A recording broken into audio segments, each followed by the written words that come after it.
welcome back, disc golf fans, for round one back nine coverage of the Open at Austin presented by Flight Factory Discs. I'm here at the Harvey Penick Golf Course. Excited to see the second rendition of this course and see how this back nine plays out. The Disc Golf Pro Tour has done the footage for us on this, and we've got a bit of a different look here on the back. We're going to see some different players and a few holes missing, just how it worked out for us. I'm Nathan Queen, again joined by Andrew Fish. Yeah, we're going to see Calvin Heimburg, Anthony Barela, Paul McBeth, and Isaac Robinson. Don't blame Gatekeeper. Blame the guys on the round one feature card for not playing quite well enough to justify the Pro Tour keeping a camera on them. As you see, a 9 down through 12 holes. And we're going to jump to hole 13, 415 feet. This is the old bones of a hole that it lives in some Gatekeeper infamy. Instead, it's going to be a par 3 tucked off to the left.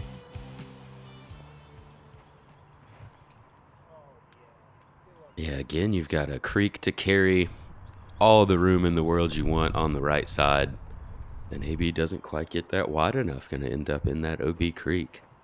Yeah, that's the critical mistake. He's going to have to throw from the short side, I believe. And it's what happens when you try to park this basket. I think if you try to enter from the side door like Isaac did, you're at least going to get a putt out of it. Yeah, well-executed shot right around circle's edge. There is a ball golf green that you can push to straight to as well. Looks like Calvin has thrown this shot very nicely. May have skipped off of Isaac's disc there and going to be inside circle one.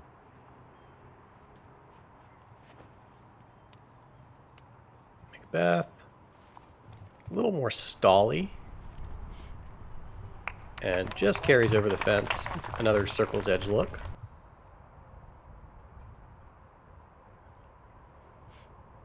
So AB hitting that tree on the other side is granted the long putt for par rather than throwing from across the water. Not quite able to connect, and we see that one lift immediately out of Isaac's hand. McBeth narrowly making the correction. Oh, it falls out, huh? Yeah, it looks like it fell out left side on the elevator down.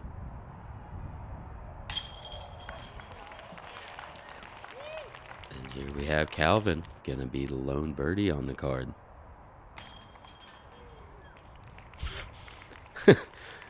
a sigh of relief after that putt goes in there from Isaac. Moves us to hole 14, another shorter but pretty tough par 4, 545 feet. It is possible to get all the way to that mouth and out of the woods on this shot. But as you can see, pretty tight couple fairways. You can go this straight line that Calvin's going, where there is kind of a backhand hyzer that's not going to take you all the way to the mouth, but can put you in a good spot. Out of bounds line to the left and right. So priority number one is make some headway, stay in bounds. Don't have to throw 3 from still in the woods. And this one's pulled right to that center tree line, but gets a good kick though. Gonna be center fairway.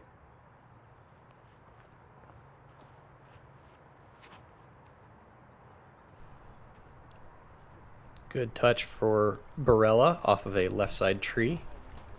Yeah, kept moving forward. Looked like it was going to be a good shot without the touch, but nice to move forward. Paul from pretty far back in the gap. There is a hazard bunker up here close to the basket that Paul is not going to reach. He's going to stay OB on that ball golf green. These greens are some of the slowest we play on tour. At least the ball golf greens are. They have such a thick sand base that stuff doesn't really skip off of them.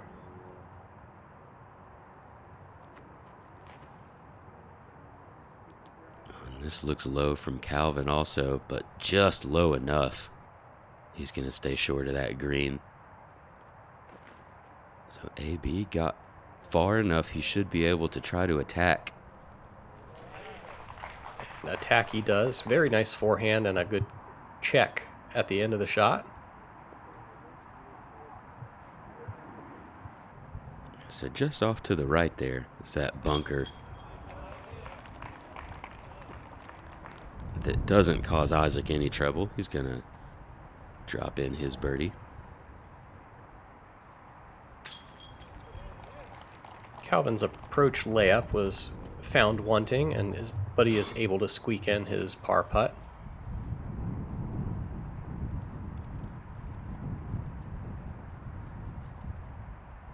Barela here, 2 well-executed shots. Gonna card himself a nice birdie.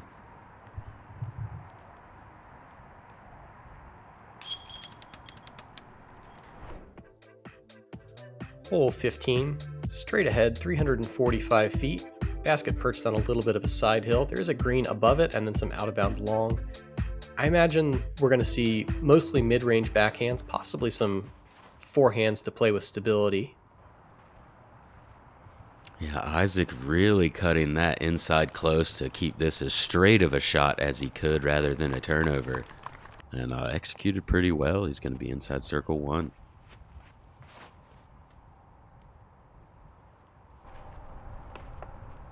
AB plays Luna to perfection inside the bullseye. Yeah, just a bit more turnover on this one, but still a pretty straight shot. Gets that one wind bounce right when he gets out of the gap and slides right up to it. Great touch.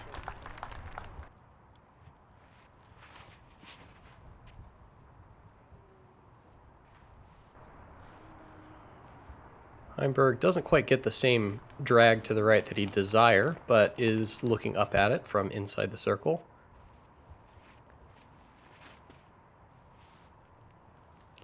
And Paul opting to go with the forehand. That tree you saw him cross in front of, it's kind of the only thing you can really maybe get caught up by there.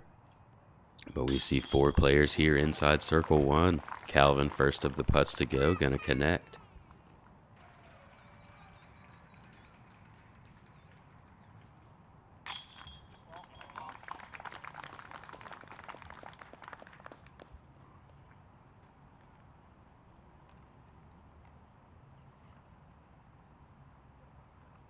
Isaac from a little long.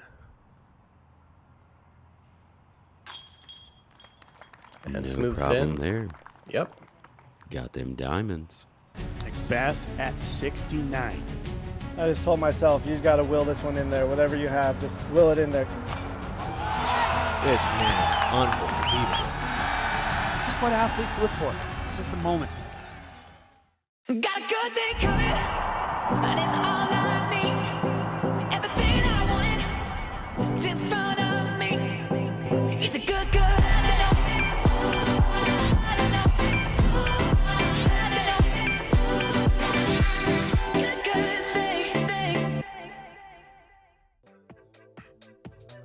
Hole 16, 375-foot par 3.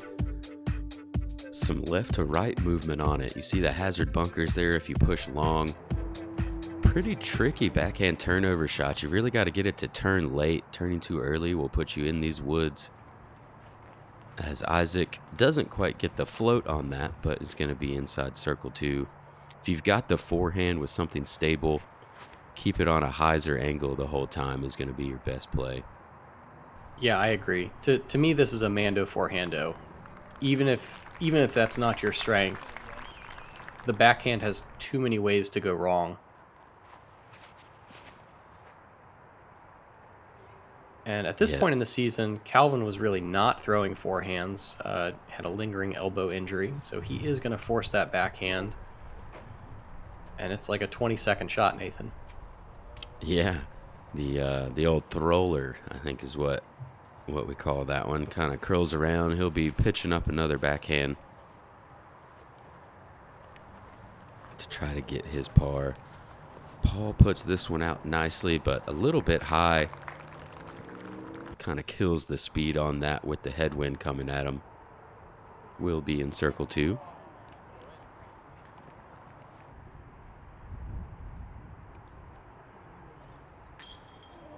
Isaac takes a poke, unfortunately splashes out left side. McBeth from 40 or so. Yeah, gonna splash in left side, able to connect on the long birdie look. back-to-back birdies get him back to even on the round now.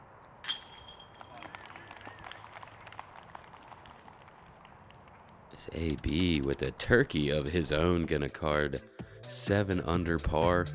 Moves us to hole 17. Yeah, 410 feet, a par 3. Mandatory forces you left. There is some out of bounds to the left also. Backhand flex shot is going to be the most common here. It's a fairway shape, but to me, kind of distance driver distance. Because you need to stay below the ceiling.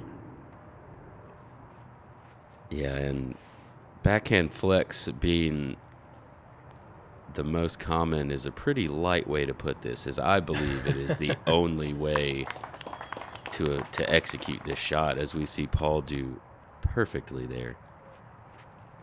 There's no chance for a lefty backhand, or if you only throw righty forehand, you don't really have much of an opportunity to get the birdie with that here either. No, you could just run it out to circle 2 right, maybe. Maybe.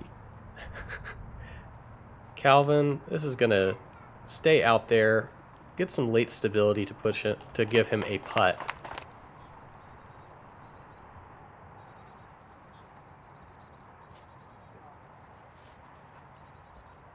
And Wynn holding that one up. A little bit of right to left there, it looks like. Getting underneath that flight plate.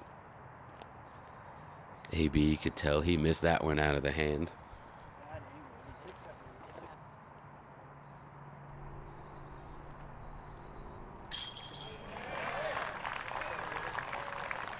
Isaac gonna keep it going, starting to put together a decent round.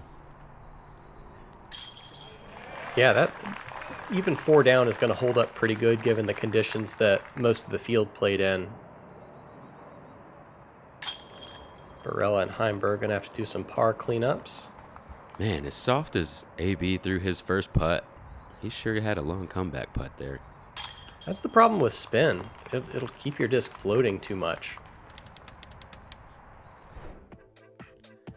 Moves us into the final hole, 18, 685 feet. Very treacherous wood line on the left, OB line on the right, with some Mando as well to keep you in this wood line. A little bit longer than some of the other par 4s in the woods, but still very specific shot. Get as straight as you can off of this tee, and there's kind of 2 fairways to choose from for your second shot. But left side's going to be best. Great shot there from Paul. Paul doesn't look like he's hitting his backhands fully. It looks like he's just squatting down and then spinning the disc. Isaac sneaking through a couple of trees there. Could have got a dreadful kick off to the left, but he's going to be in the fairway trying to attack on the second. Wow. Barela, that puts him in position to continue his late round push.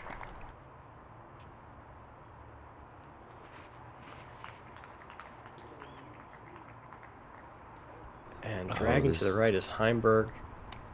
Trouble. Ooh. Yeah, no kidding.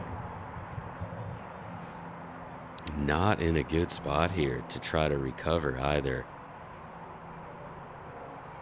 Does advance down the fairway some, but looking at bogey at best right now.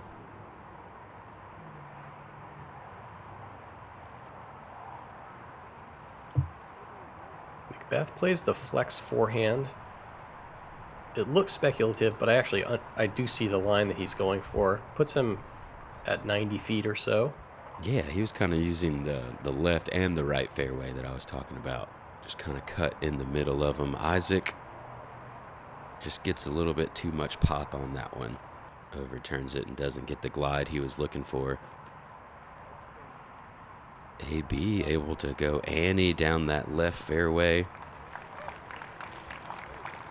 Probably left it a little shorter than he'd like, but he is going to have a birdie look. These turnover backhands are looking rough right now, Nathan.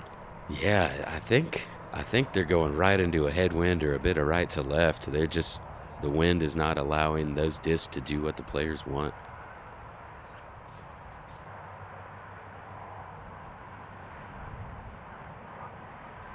And pretty good effort by Paul. Has to settle for a par to finish.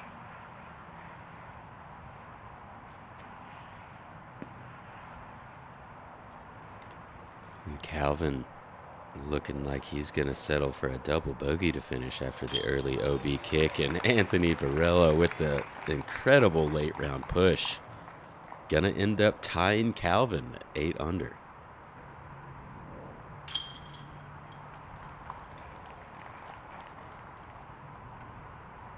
Yeah, 3-stroke swing on the final hole. I love to see the chaos. I don't know about you. As long as it's not me on the bad end, I'm fine. Calvin, I'm sure, doesn't mind too much once he's over the round, as he still shot a very good 8 under par for the round. Yeah, that puts Calvin and Barela tied for 4th overall after one round here at the Open at Austin. Corey Ellis and Andy Marweed gets to double digits. Yeah, Gavin Rathbun going to round out the rest of that card, and we'll get to see Calvin again on that chase card coverage of round 2.